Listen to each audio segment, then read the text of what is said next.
For nearly 900 years, one family controlled the fate of Europe, not because they had the biggest army, but because they mastered power in a way no one else ever could. Their decisions shaped kingdoms, sparked wars, influenced the Americas, and ultimately helped change the course of world history. But the most shocking part? The very strategy that made them the most powerful dynasty on Earth also became the reason for their spectacular downfall. This is the incredible true story of the House of Habsburg, and by the end of this documentary, you'll understand why historians still call them one of the most influential families in human history. The experience shaped generations of immigrants and refugees. Jewish families from Galicia, Bukovina, Hungary, and Bohemia carried memories of imperial schools and military service into American neighborhoods. Czech and Slovak Americans celebrated independence while debating their new state structure. Croatian, Serbian, and Slovene communities argued over Yugoslavia. Hungarian Americans mourned Trianon. Austrian immigrants negotiated an identity once hidden inside the larger empire. Family stories preserved Franz Joseph's portrait, military medals, passports, prayer books, recipes, and grievances. World War II transformed Habsburg lands far more violently than 1918. Nazi Germany absorbed Austria, dismantled Czechoslovakia, invaded Poland and Yugoslavia, occupied much of Europe, and carried out the Holocaust. Millions of Jews whose families had lived under the Habsburg monarchy were murdered. Roma communities, disabled people, political opponents, prisoners of war, and many others were persecuted and killed. The old empire had contained anti-Semitism and inequality, but its destruction did not automatically produce freedom. In several regions, the national state became a target or tool of larger totalitarian powers. This later catastrophe encouraged nostalgia for Austria-Hungary as a tolerant lost world. Writers such as Joseph Roth portrayed the empire with melancholy, especially in the Radetzky March and the Emperor's Tomb. Roth, born in Galicia, understood both imperial decay and the homelessness that followed. His fictional characters experience loyalty to a monarchy already becoming memory. Stefan Zweig described the pre-war era as a world of security, though he acknowledged its illusions. Nostalgia became strongest among those who had seen what replaced the empire. But nostalgia must be handled carefully. The pre-1914 monarchy was not peaceful for everyone, and security was distributed unequally. Political policing, poverty, nationalist discrimination, anti-Semitism, and military coercion were real. The value of nostalgic literature lies not in proving that empire was ideal, but in recording the emotional shock of losing a complicated home. A state can be unjust and still provide a framework whose sudden disappearance produces grief. The 20th century gradually recreated some functions of the old Habsburg space through new institutions. The European Union reduced border barriers among many former imperial territories. Railways and trade again crossed lines hardened after 1918 and 1945. Citizens could study and work across countries without a common emperor. The EU is democratic, treaty-based, and fundamentally different from dynastic monarchy. Yet comparisons arise because both address the question of how diverse peoples share a political and economic area without becoming one nation. Otto von Habsburg embraced European unity partly from family history. He argued that the nations between Germany and Russia needed cooperation and protection from totalitarian power. His political career did not restore empire. It translated a supranational inheritance into parliamentary advocacy. When the Iron Curtain fell, former Habsburg cities and regions reconnected with Western Europe. Vienna, Prague, Budapest, Bratislava, Ljubljana, Zagreb, Krakow, and others became part of overlapping European networks once again. Bosnia and the former Yugoslavia offered a more tragic reminder that mixed territories remained difficult to organize. The wars of the 1990s after Yugoslavia's collapse brought ethnic cleansing, siege, and mass killing to places once administered by Habsburg officials and later united in a South Slav kingdom. Sarajevo, where the imperial heir had been assassinated, was itself besieged. History did not repeat mechanically.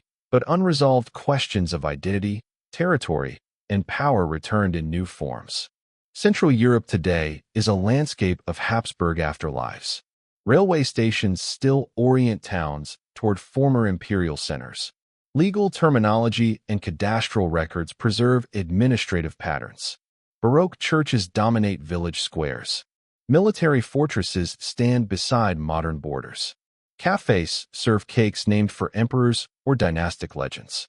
Museums display uniforms and household objects. Family genealogies cross several present-day countries without ancestors ever moving. The borders moved around them. Even names of cities reveal layered sovereignty. Bratislava was Pressburg in German and Poznań in Hungarian. Lviv was Lemberg in German, Lwo in Polish, and Lviv in Ukrainian. Trieste was Trieste in German and Trieste in Slovene. Cluj-Napoca was Kolozsvár in Hungarian and Klausenburg in German. A traveler who sees only one official name misses the historical conversation embedded in the place. Habsburg rule did not create all these layers, but it governed them within one political framework. Maps can therefore mislead. A brightly colored Habsburg Empire appears solid, as though authority were equal from Brussels to Transylvania or from Prague to Naples. In reality, control varied by century, province, and crisis.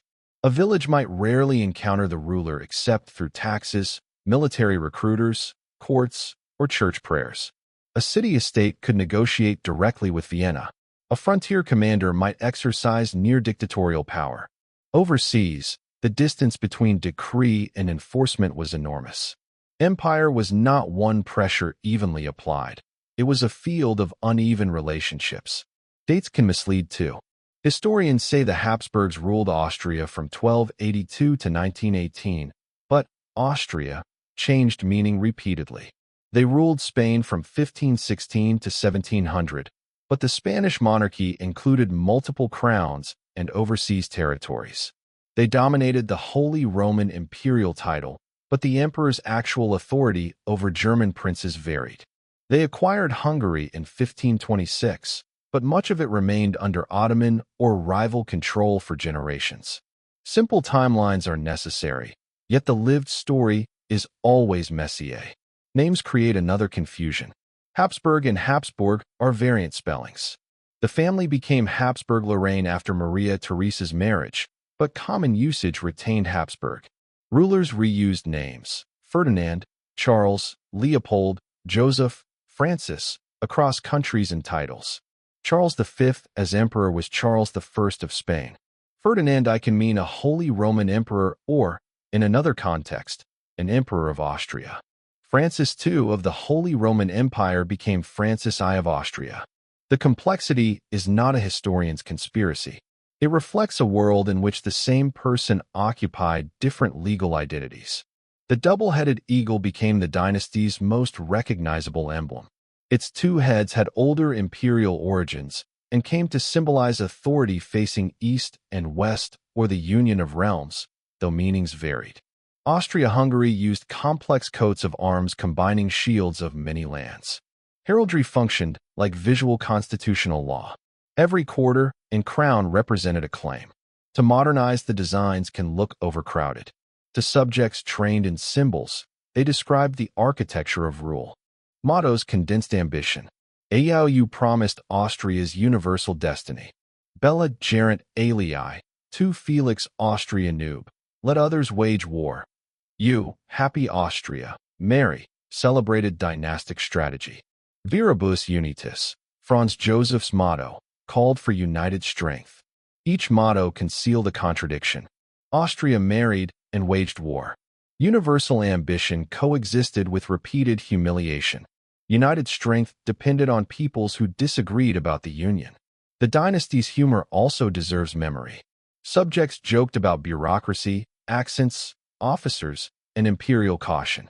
Humor made complexity bearable. Stories about Ferdinand's dumplings, Joseph II's coffin reforms, Franz Joseph's routines, and court etiquette circulated because they humanized remote power. Some were inaccurate, but their popularity reveals public judgment. Rulers become characters in the jokes told about them. At moments, Habsburg history resembles an impossible novel.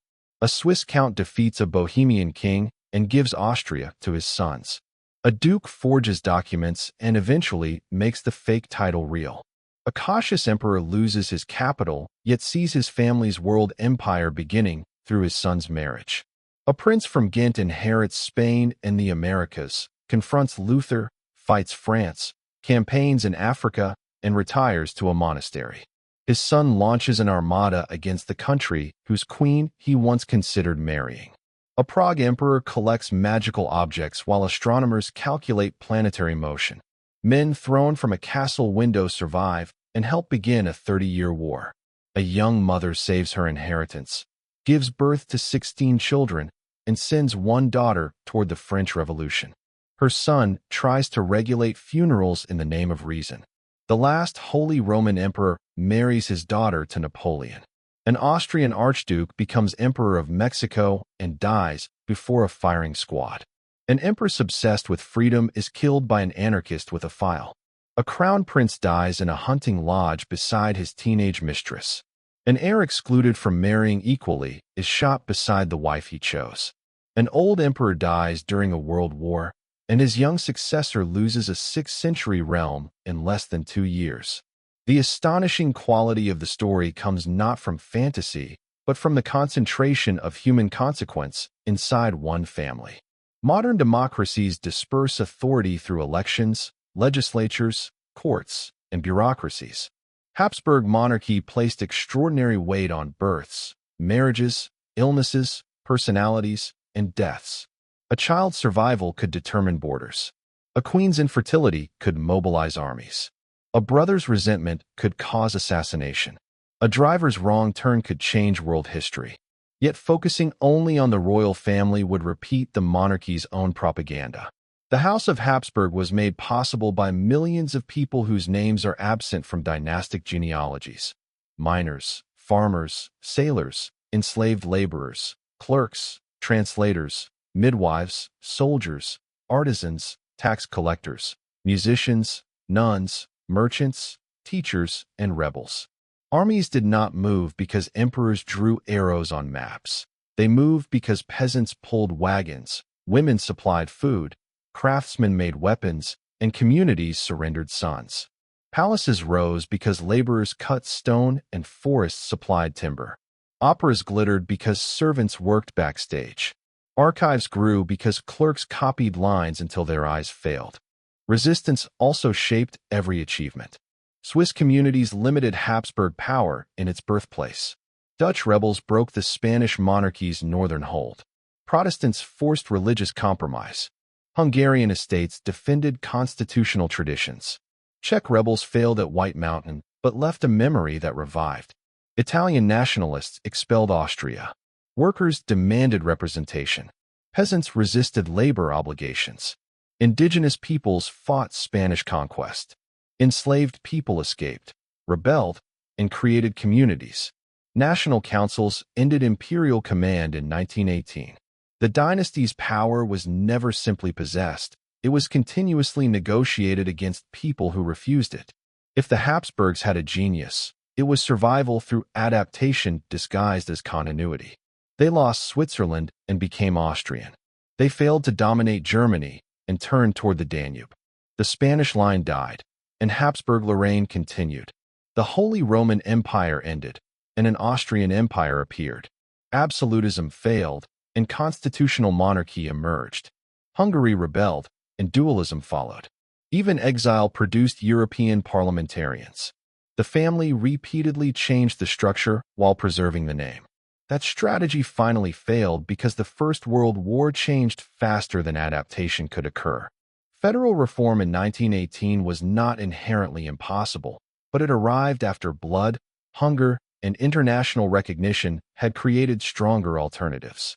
The emperor's promise could no longer compete with national armies, American diplomacy, revolutionary movements, and the collapse of military discipline. Survival requires not only changing eventually, but changing before trust disappears. Return, then, to the Madrid palace in 1700. Charles II dies, and Europe prepares for war over the inheritance of a man whose ancestors repeatedly married one another to keep power secure. The candles burn low. Priests pray. Courtiers listen for footsteps. Beyond the walls, ordinary people do not yet know that decisions made in royal chambers will send soldiers across fields from Bavaria to Spain and ships across the Atlantic. The Spanish Habsburg line ends, but the Austrian branch continues for more than 2 centuries. Now moved to Vienna in 1918, there is no single dead king whose will can transfer the empire. Instead, ministries empty, flags change, councils declare states, and soldiers remove imperial insignia.